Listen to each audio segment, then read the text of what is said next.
Hi, welcome back to McClatchy Maths. My name is Natalie McClatchy and today we're going to be talking about the sum of geometric sequences. And this is our 11th video in our sequences series aimed at students in grade 11 math methods across Australia, but particularly in Queensland and Western Australia. Welcome to you all.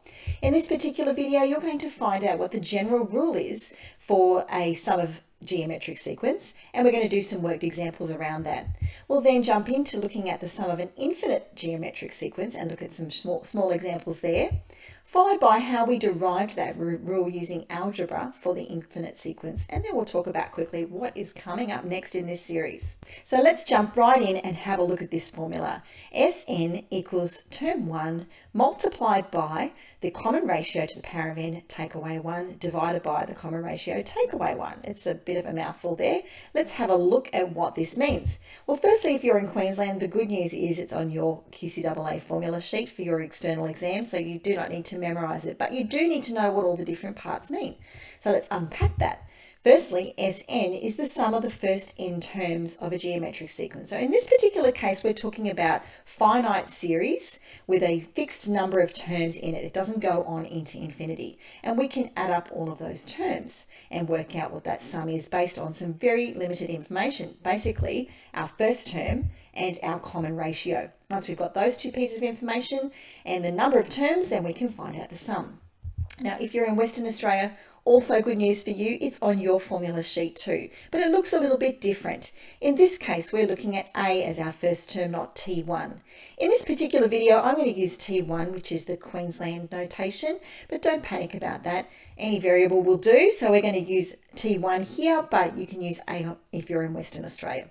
Okay, let's have a look at some worked examples and see how this formula works. We're going to calculate the sum of the first 8 terms in a geometric sequence. It's important to know what kind of sequence it is because there's a different rule for arithmetic sequences as we've covered in previous videos. And we know that the first term is 5 and our common ratio is 3. So let's firstly write our formula, which is always the standard thing to do. We've shown that we know how to select that off our formula sheet. And then we're going to substitute the information that we've been given. We know that the number of terms n is equal to 8. We know that our first term is 5. And we know that our common ratio is 3. So now let's evaluate that. And for some of these things, we shouldn't need to use a calculator. So firstly, 3 to the power of 8. Well, yes, I needed to use a calculator for that, but you might be special and really good and you might not need to. 3 to the power of 8 is 6,561. Take 1 away from that, divide that answer by 2, and then multiply the result by 5. Let's do it in short steps on your calculator, and the answer is 16,400. It'd be a good idea while you're watching these worked examples to see if you can get to the same answer as me without watching the video. So pause and then rejoin us later. Okay, it's also good to write that as a final statement as well because the question was a worded problem. Let's look at our second worked example. The sum of the 4 terms of a geometric sequence is 30 and the common ratio is 2. Find the first term. This is going to require us to use some transposing skills with our algebra. So firstly, we start by writing our formula again. Secondly, we're going to substitute the information in that we're given. We know the sum is 30. We don't know the first term, but we do know that the common ratio is 2 and the number of terms n is equal to 4. So now we're going to simplify that a little bit further. 2 to the power of 4, you should know this one without your calculator, is 16. And then we're going to evaluate that a little bit further. So what we've got here now is 16 take away 1 is 15, divided by 1 is just 15. So now we've got term 1 times 15 on the right hand side. We're going to divide both sides by 15 and we get the first term is equal to 2. Also good to write a statement there as well. The first term is 2. Let's talk now about the sum of an infinite sequence and consider for a moment if we had a sequence where our first term was 2 and our common ratio was the number 2. So that means our first term would be 2, our second term would be 4, our third term would be 8, 16, 32, 64 and so on. It's going to get bigger and bigger and bigger until the numbers become enormous. And if we were to add all those numbers together, we would never be able to stop adding them together because it would continue on into infinity. However, there is a certain circumstance where we can add up our sum of a geometric sequence to infinity And this is the circumstance. Let's have a look at the formula. And this is on your QCAA formula sheet if you're in Queensland. I'll take you through the WA one in a moment.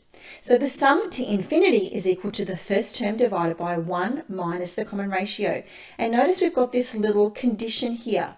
The common ratio and the two bars, one on either side, means the absolute value. So that means if it's negative, it becomes positive. That number must be less than 1. So what we're basically saying is any number that's a fraction between -1 and 1 means that we can actually use this formula. Anything else that is greater than +1 or smaller than -1, no longer a fraction, we can't use this formula because then it will go into infinity and be impossible. Let's look at the little terms, what they mean firstly. We've got the sum. With that little symbol there, that means infinity is the sum of a geometric sequence. In a situation where n is getting to be a really enormous number, all the way approaching infinity. That's what that arrow means, it approaches infinity. And we already know that the first term is T1 and the common ratio is R. If you're in WA, it looks a little bit different. Not very different. The main thing that's changed is A is our first term. Let's move on and see how this works in another worked example 3. Let's calculate the sum of the infinite geometric sequence. They've told us which formula to use, where the first term is -5 and the ratio is a half. So we know we've satisfied that special condition that the absolute value must be less than 1. So we write our formula first, and then we're going to substitute the information we're given. Now, I didn't continue working with the condition there on the right. It was redundant to keep writing that because we have satisfied that with the ratio being a half. So we're going to substitute in on the numerator is -5, and then on the denominator is 1 minus a half. Now, I've put that as a decimal. It makes it a little bit easier to write that down on your paper, but also to evaluate that on your calculator later. And then we've got a bit more simplification here, -5 divided by 0.5. Now you could actually write this as a fraction, and so you've got -5 over 1 divided by 1 over 2. You could change that divided by to a multiplier and flip your second fraction and work this out in fraction form. Otherwise, you may be able to just use your calculator. It really depends on what kind of exam you're doing, whether it's calculator free or whether it's not. And then we will find that the sum to infinity is equal to -10. Worked example 4. We're going to calculate the common ratio where the infinite sum of the sequence is 16 and the first term is 2. So once again, this is all about transposing. So write our formula, substitute into the formula, 16 equals 2 over 1 minus r. We're now going to multiply both sides by 1 minus r. I do see a lot of students sometimes get a little bit confused with their algebra skills here, and they know they need to get r by itself, but they do something naughty. They divide 16 by 2 and then just change the right-hand side to 1 minus r. I've seen a bit of that today myself. So what we're going to do, though, is recognize that 1 minus r is the denominator. We need to, because it's divided, we need to multiply both sides. So now on the left-hand side, I've got 16 multiplied by 1 minus r, and that's now equal to 2. I'm going to expand those brackets and actually divide both sides by 16, so I don't even need to expand brackets really. If I divide that other side, I end up with an 1/8. And then what I'm going to do is I'm going to take the brackets away, and I'm going to take 1 away from both sides. So now I've got -r equals -1 plus 1/8.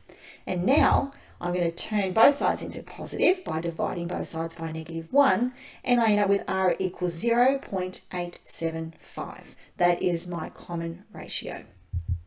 Okay, let's talk about how we got this rule in the first place. And this is the bit that excites me, math nerd. We're going to do some algebraic magic here. So if this is for you, do stay tuned and maybe get your pencils ready and have a good think about what we're doing as we're doing it. There's some pretty special stuff that goes on here.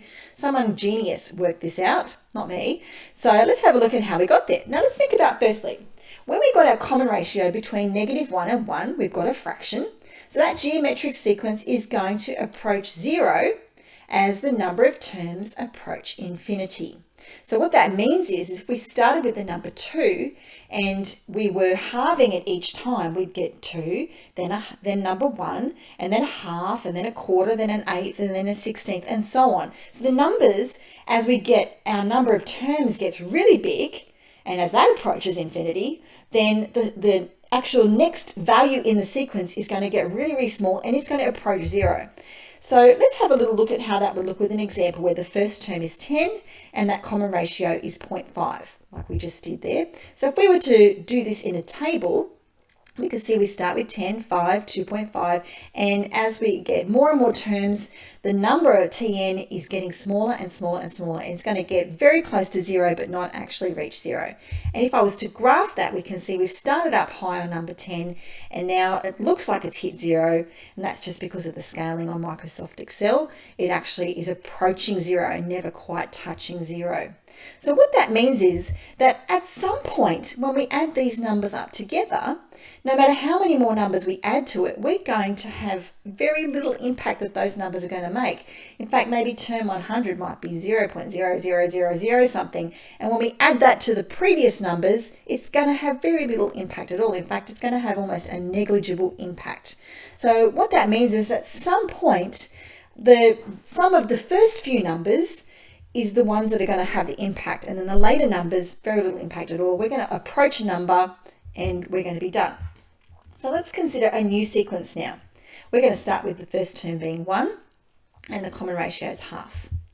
So if we use that information inside our formula that we already know exists for a normal sequence, not this infinite sequence, but for the sum of a sequence, then if we substitute in that our first term is 1 and we've got half, I'm using decimals here, it'll be a bit easier to work things out, half to the power of n, take away 1, divided by half, take away 1. So let's simplify that a little bit further. We've now got 1 times that, so the 1 times goes away, and we've just got our fraction part, 0.5 to the power of n, take away 1, and our denominator is now negative a half. So stay with me here, this is where it gets a bit exciting. Okay, so what we're actually going to do here is we're going to break the two parts of the numerator up with the same denominator because they're basically two fractions added together. We're going to break those apart. They've both got the same denominator of negative 0.5. And what we're going to do then is we're going to look at our first fraction and we're going to consider that our 0.5 on the denominator actually has a power of 1. And we brought that negative sign out the front there. And when we divide negative 1 by negative 0.5, we actually get plus 2. So we've fixed up that right-hand side there of that second part of that fraction. And we're going to rearrange those now. So now we've got 2, take away 0.5 to the power of n minus 1. Now I'm going to stop you there for a minute. What I've done here is I've used my index law number 2. You might remember that from grade 10. Now index law number 2 tells us when we've got the same base and we that is raised to a power and we divide that same base by another one to a different power, then our index law 2 tells us we take the powers away from one another. So now we've got same base 0.5 and our new power is n take away 1. Okay, stay with me here for this one. So we considered that sequence where t1 was equal 1, r was equal to a half. So now we've got the sum of those terms was equal to 2 take away 0.5 to the power of n minus 1. Now when we raise a fraction to the power of a very big number, you could try this on your calculator. Let's say I raise the number half to the power of 1,000,000. Well, what I'm effectively doing is multiplying a half by itself 1,000,000 times. And the more I multiply a fraction by a fraction, the smaller and smaller and smaller it gets all the way into infinity. So if 0.5 was raised to the power of infinity, for example, I'd get a super teeny weeny number. And to take away a super teeny weeny number is pretty much just 2. And that's why this rule works. So hence, as n is approaching infinity, the sum of n is going to be closest to 2. It won't be perfectly 2, but it'll be super duper close. So let's test this rule that we've been given. So I've got this rule of s to the infinite sum, and we've used that rule in a couple of worked examples. We're now going to test that theory using that algebra that we've done. So we got that first term of 1, we've got the common ratio of a half. We're going to put this into our formula and test that it works. 1 divided by 1 take away a half. Okay, so now we're basically saying 1 divided by a half, which becomes 1 multiplied by 2 over 1, flip that fraction, and it equals 2. So we've just proven what we were just talking about, where this infinite sum is going to be 2 where we've got a situation where we've got this 0.5 raised to the power of infinity, and it becomes a very teeny weeny number. So we're not really taking anything much away from 2 at all. So we've proved it worked. Now we're going to prove it just using algebra alone. This is where you really need your thinking cap. Okay, so let's consider what sum of a geometric sequence would look like into infinity. We'd be adding term 1, term 2, term 3, plus all the other terms afterwards. There's so many we would not even be able to write them down. Okay, another way of writing that would be the first term plus the common ratio times the first term plus the common ratio squared times the first term, and so on, all the way into infinity. Now this is what blew my mind when I was looking at the proof. This is where it gets really exciting. Let's take out a common factor. The common factor here is r. You might also say that the common factor is possibly T1, but there's no r on the very first term. So really, r is the common factor. Now, if you look there at the third row that I've written down here, we've taken r out the front, and that's fairly straightforward for all the other terms inside. Ignore that first little bit there. Move on to term 1. Well, that's straightforward because we can see straight away that's derived as r times T1. And we can see that when we took r out the front, well, r squared becomes just RT1 and so on into infinity. But what about this first term that's inside those brackets? R to the minus 1 times T1. What is that about? Think about index law number 1. When we have the same base and we are multiplying 2 terms with the same base with different indices, our rule is that we add the indices. So let's have a look at that. R times r to the minus 1. Well, first r has a power of 1. We just don't write it down. And our rule is that we add them together. So 1 plus minus 1 is 0. R to the power of 0, there's index law number 3, is 1.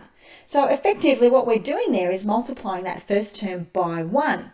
But we've been able to put all those terms inside the brackets with an r at the front as our common factor by simply bringing in those 2 index laws rules. I thought that was kind of nifty. Maybe have a little think about that and how that works. Work it through in your head, ruminate on that one a little bit. Okay, let's look at what's common now between that infinite sum and the row below. Before we factorized it, what looks different? Well, what you can see is that term 1 plus the second term plus the third term plus the fourth term is actually represented inside the brackets. That's the common parts here. This part over here that I'm pointing at is actually your infinite sum again. So we can actually replace all of those parts of the formula with just the infinite sum. That kind of blew my mind as well. So I've got the infinite sum on the left-hand side is now equal to r times r to the power of minus 1 times term 1 plus the infinite sum. I don't know who came up with this, but it's genius. Okay, let's have a look. Now I'm going to expand those brackets out again. R goes away again because of that whole thing with the first index law. And now we've got the first term plus the common ratio times the infinite sum. Now you might be thinking, well, how am I proving this? Where is this going? Well, let's see. Let's take r times the infinite sum away from both sides. And now we've got the first term is equal to the sum to infinity, take away the ratio times by the sum to infinity. And then I'm going to factorize that. So now I've got the sum to infinity is equal to multiply by 1 minus r is equal to the first term. Presto, if we divide both sides by 1 minus r, we get our formula for the infinite sum. Mind blown. I thought this was super exciting algebra. I only wish I could teach this more often. Now, if I did lose you at one point, go back and watch it again. I think that part where we factorize the first time, bringing r out the front of the brackets, we really need to think about that one and get that really rock solid in our head. Okay, let's talk about what's coming up next in this sequence series. Well, we're going to look at some complex questions from some past exam papers, and then I've got a whole new series coming. Now, at the moment, it's June 2021, so if you're watching this in the next couple of weeks and you want to have some input into what the next series is about, please send me an email or contact me on Facebook. Now, firstly, I'd like to say a very big welcome to our new subscribers. We've had lots of new subscribers over the last week. Here are the ones that have shared our names. Thank you so much for joining us here. And follow us on Facebook. That's a great place to get in touch. You can use Facebook Messenger or just add a post to the page and give us some feedback. And we'd love to know what you would like to see next, what would be really useful for us to create for you. Once again, you can also contact me at mcclatchymaths@yahoo.com. Thank you again to all the people that contact me there with great feedback. It's wonderful to hear from you. I really appreciate you, every single subscriber. Thank you so much for watching today. I'm Natalie McClatchy and you've been watching McClatchy Maths. Have a great day.